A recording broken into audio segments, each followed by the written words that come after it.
कुस्तीपटू बजरंग पुनिया आज कोल्हापुरातील गंगावेश तालमीला भेट दिली। गंगावेश तालमीकडून बजरंग पुनिया यांचा सत्कार। नाफेडमार्फत खरेदी होणाऱ्या सोयाबीनसाठी आर्द्रतेची मर्यादा वाढली। माजी राज्यमंत्री सुभाष ठाकरेंच्या मागणीला यश। निवडणुकीच्या पार्श्वभूमीवर पंजाब पोलीस वाशिममध्ये दाखल। शिरपूर पोलीस ठाण्यात पंजाब पोलिसांचे 3 अधिकारी आणि 42 कर्मचारी दाखल।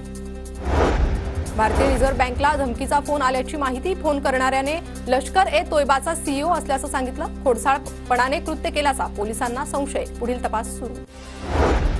प्रचार वेगानं करण्यासाठी सर्वच प्रमुख पक्षांतर्फे स्टार प्रचारकांसाठी हेलिकॉप्टर आणि विमानांचा वापर। 40 हेलिकॉप्टर आणि 10 विमानं प्रचारासाठी आतापर्यंत 550 कोटींची उलाढाल। देशातील 50% विद्यार्थ्यांना सामावून घेण्यासाठी 2500 विद्यापीठं हवी।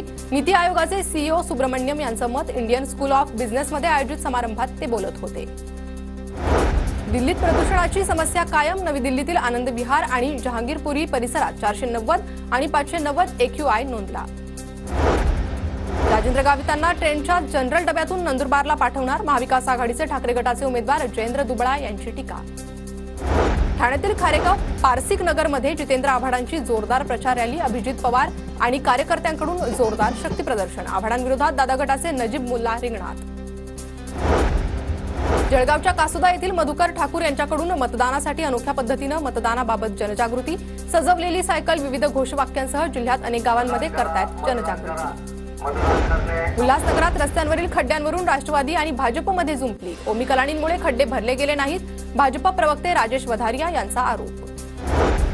पंकजाताईंना राज्याच्या मंत्रिमंडळात पुन्हा पाहायचंय। बीडच्या विकासाचा मागच्या 5 वर्षांचा स्पीड ब्रेकर काढायचाय। बीडमधील भाषणातून माजी खासदार प्रीतम मुंडेंचं विधान। ज्यांनी घटनेची ऐशी-तैशी केली तेच आता घटना घेऊन विषारी प्रचार करतायत। केंद्रीय मंत्री नितीन गडकरींची सांगलीच्या मिरजेतील सुरेश खाडे यांच्या प्रचारार्थ सभेत राहुल गांधींवर टीका। तुम्ही कितीही गुलाबी जॅकेट घातले तरी तुम्ही गद्दारीचा रंग कसा लपवणार? खासदार अमोल कोल्हेंचा अजित पवारांवर नाव न घेता निशाणा। जळगावातील रावेल विधानसभा मतदारसंघात काँग्रेस विरुद्ध वंचित बहुजन आघाडी संघर्ष पेटला। काँग्रेस उमेदवार धनंजय चौधरी यांच्या घरासमोर शमीभा पाटील यांचा ठिय्या।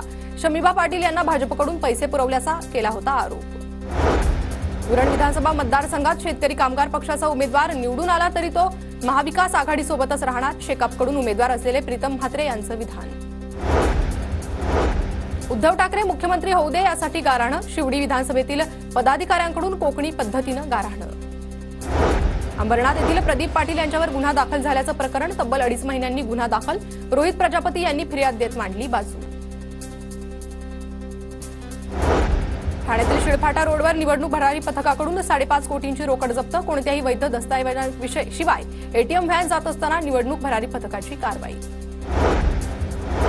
विधानसभा निवडणुकीच्या पार्श्वभूमीवर गुजरात आणि मध्य प्रदेश राज्यातून येणाऱ्या वाहनांची कसून तपासणी। नंदुरबार जिल्ह्यात येणाऱ्या महामार्गांवर पोलीस विभागाकडून तपासणी नाके।